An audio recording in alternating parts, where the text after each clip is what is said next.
Hello, I'm Nina. Today we will read this story. It is called Jasmine and the Frog. 大家好，我叫米娜。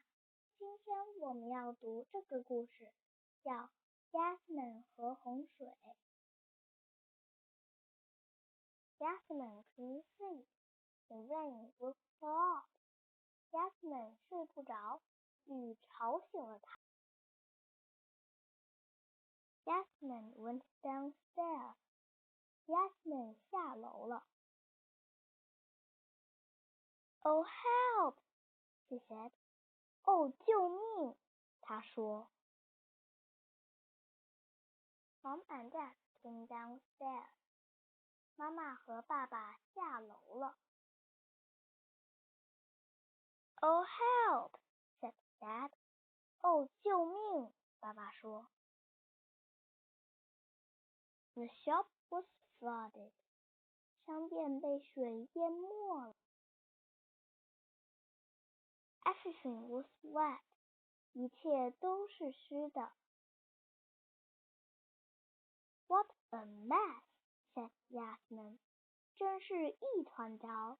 Jasmine 说。The cloth was wet. 布湿了。They took the cloth outside.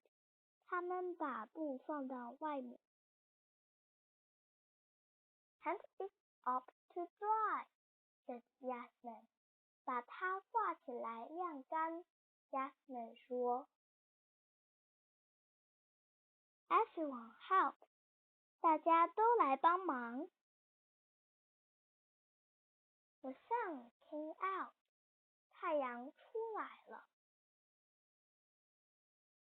It looks lovely, said everyone. 它看起来很可爱，每个人都说。Let's have a party, said Jasmine. 让我们开一个聚会。